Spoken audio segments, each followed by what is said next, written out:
Jeff, according to the information from mass media, you finished your professional MMA career, yeah? Or how it looks like now? Yeah, I don't think I don't know. I definitely haven't finished my jiu-jitsu grappling career because I'm September 22. I'm fighting. I'm grappling in Krasnogorsk on the main card, and then I'm doing the World Championships in October, in Los Angeles in December. So that's still out there. I mean, it'd have to be the right fight. It'd have to be someone with a name opponent that makes sense for me to fight. As for Russian promoting companies or international one, no contract now. Yeah, like UFC, or like Fight Nights, M1. I'm not talking to anybody. If I'm gonna do these grappling events, and I'll be happy doing that. And if the right fight, I've had some offers for fights, but they just didn't make sense because they're not against like a well-known opponent, and there's really nothing to gain by it. Okay. And how do you share your time now between states, between Russia, between other countries? It's hard. It's like the hardest thing because I have 3 children, or 2 adult children in USA, and 1 small child, 7-year-old, in the USA, and so it's hard being there all the time and here because I'm gonna have a new baby here, and so. I'm going to be back and forth every month. If there is no other contacts for MMA fighting, what will be you focused on? Well, I'm not focused on MMA anyway, so I'm not waiting for a fight. If a fight happens, it happens. I'm concentrating on grappling right now, and I opened a school in Krasnogorsk, Krasnogorsk Martial Arts KMA, and so that's my focus right now, like getting that school up and running and. Like teaching young guys and stuff to make a Russian national grappling team and win some world championships. That's like what my goal is, and like continue to grapple as long as I'm like love it and still healthy enough to do it. And if a fight comes, but I'm not looking for it. As for schools in Russia, you've got one in Krasnogorsk now, yeah? Yeah. What's the next city or next cities will be, or this school is the first one, and you don't know the other? We're looking at one possibly in Arkhangelsk, in Naryan Mar, and possibly Moscow. So we're definitely gonna branch out, and because we have the way we teach, the way I'm teaching, I learned in American Top Team is like I believe this system works, and we have world championships to prove it, and I want to bring this to Russia. That we have a lot of young guys with sambo and wrestling experience that live here that with the right jiu-jitsu training can be champions. So I'm excited about it. A few years ago, you was in Tumen. Yeah. And it was announced in a press conference about your and your partner intention just to open a school there.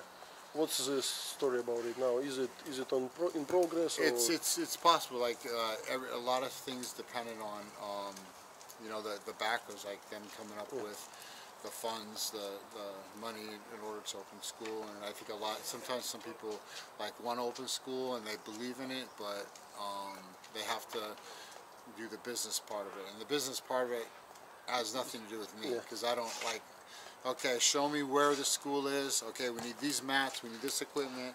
These are the times I'm going to teach, and I can do the rest. But as far as putting the money and the school together, that's somebody else's job.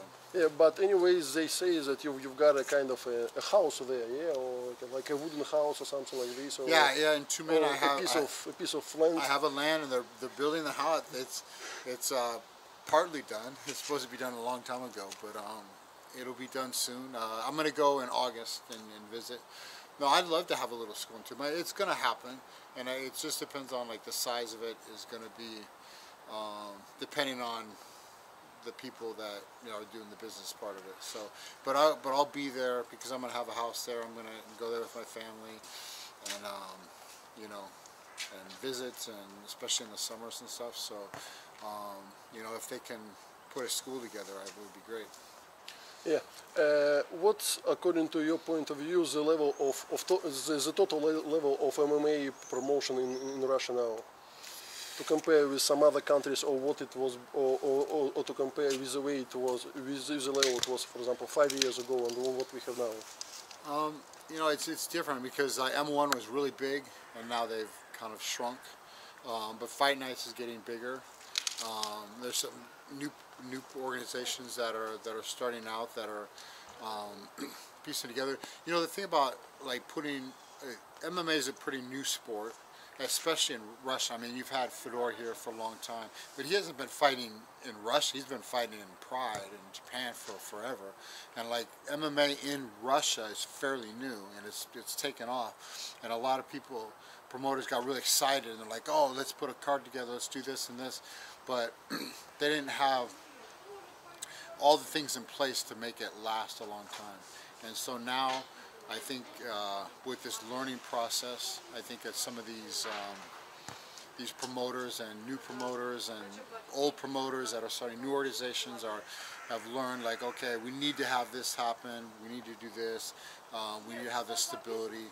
And so I think it'll get better. It's a learning process and it's a growing curve. But I think I think the future is definitely very bright. But as of right now, there's no UFC, something like that here. But soon, I think there'll be something big. Yeah. What's your opinion is the best basic type of martial arts for MMA fighter? Is it basic? People ask me all the time. Like,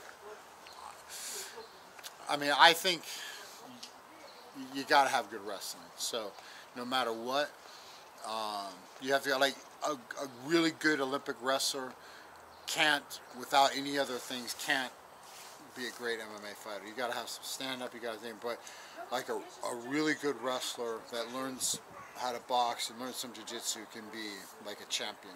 And it's hard to be like a good stand-up fighter and learn how to wrestle. But if you know how to wrestle, that's hard because you already have hard work because you know how to work hard because you're a wrestler, and you have good base and you have good positioning and you know how to move your feet and you know how to use your quickness. So I think wrestling is the most important. What's, according to your opinion, will be a good fight, next fight for Hhabibie in UFC? Who is the most potential opponent for him? Nobody's going to beat him. Like for a while, he's tough and he works hard. 2 years ago, I was saying he's going to be the champion because I seen his fight. And he needs, like, in my opinion, and I think I don't even know if it's an opinion. I think it's just a fact. He needs to work on like some finishes, get some jiu-jitsu. I mean, he grinds. He fights 5-round fights a lot and goes the distance. He pounds and wins every single round. He dominates like 10-8 rounds almost every time. But I think he could finish some of his fights quicker with some jiu-jitsu. Any chance for Conor to beat him? None. Like, it's a fight. There's always, is there a chance? Of course, you can get there's a Lucky chance. punch. Yeah, but that's it. There's no, Conor couldn't win by like winning decision. He'd have to be, he would never have Khabib in danger. It would just have to be some crazy punch that caught Khabib. That's it. Yeah. In your career, you have such an achievement like 13 fights in a row, 13 victories in a row without any defeat. How did you manage it? Some of it's that I was working hard, I was training hard, and some of it's luck. I mean, some of it not, maybe the fight's not lucky, but like the training's lucky. That you train hard, but you didn't get injured. You stayed away from injuries, and like you had the right coaches, the right team, and you train hard. And all those things come together at one time. I was injured right before that streak happened. I was injured for like a year. I couldn't fight. I tore a muscle head. And what happened during that year is I rehabilitated my body. I learned how to train better. I healed, all of my injuries healed up. And I learned how to not overtrain and how to train smarter, and I learned new positions from the guys, American Top Team. And that I came in fresh, so, and I learned how to be smarter when I trained myself, so I think that had a lot to do with it. You fight against Fedor, you fight against his brother Alexander. What's the difference in their way of fighting, and what you think on Alexander now? Because he now is most of the people say he is in his best way of fighting. Yeah, I mean they fight completely different. You know, I think Fedor is more of a complete fighter. You know, there's a lot of, he can do some samba. We saw his last fight, did a samba throw to get the fight on the ground against Frank Mir. But you know, when I fought Fedor, I thought I'm going to win this fight because he's going to come in, bum bum bum bum. I'm going to drop down, take him down. I'm going to be on the top. And like I never seen Fedor on his back before against a good grappler. He's been on his back. I think. Big Dog took him down, but it was like 5 seconds left in the Nogueira with like 5 seconds left in the round, so he wasn't able to do anything. And then you know, he was on his back against some other guys, but like not grapplers. And I think if I want to get him down, I'm going to finish the fight. But he was smart, man. He stayed away, bump bump bump, kicked, stayed away, bump bump bump, kick. And even when I was on the ground, for him, like I was like, okay, now get on top of me, I'm going to sweep him. And he got on top of me one time, and I went to sweep. He stood up, and he never went down again. He knocked me down and didn't get on top of me to hit me. So it just made it a kickboxing match. His brother was, you know, he's a good fighter. He's not easy to take down, and like now, he's definitely got a longer reach. He's getting his stuff back. He's not that old, you know. He's not an old guy, so he's still got some years ahead of him. So, you know, I wish the best for him, and you know, hopefully wins some more fights. A few days ago in Russian MMA began a new trash talk between Shlemenko and Takhtarov. Shlemenko found a can of beer with the image of Takhtarov, and he told that it's unacceptable for the sportsman to advertise, to promote any type of alcohol, and including putting his photo, his image on the can of beer. What's your attitude to this? Because you also. Yeah, I did it for a beer. I mean, to be fair, the beer I did, it was for a non-alcoholic beer. But this is what I think. Like, it's not cigarettes. Cigarettes are bad for you. Like, you know, that's the thing. I mean, I think we're not advertising a sports drink. It's not for a sports drink. It's not, hey, look, it's me. I'm fighting, so you need to drink this beer. The beer is for advertisement for people like normal people. Is it okay to have 1 or 2 beers when you come home from work and stuff? Yeah. Are you an adult? Are you old enough to drink a beer? Yeah. So why? I don't see it. If you drink a beer with eating dinner or something like that, I don't see it as a problem. So, you know, I don't.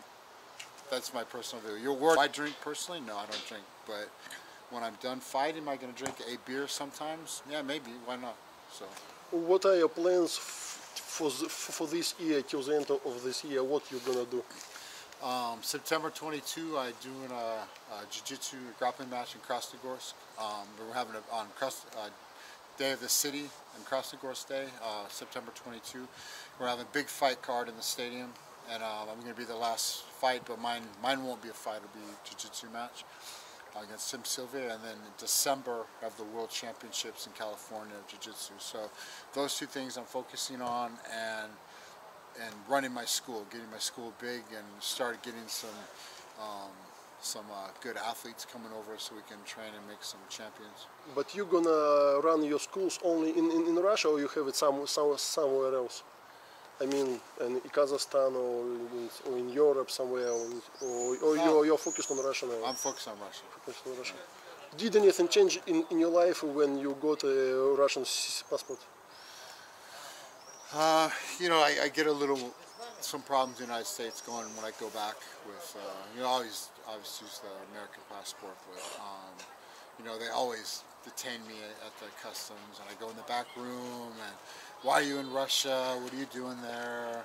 How come you're there every month? You know, but one more thing, what's the secret, or not like a secret, or like advice for those who would like to be like a professional MMA MMA fighter, what they should focus on, what they should do to reach good results like you or like someone else?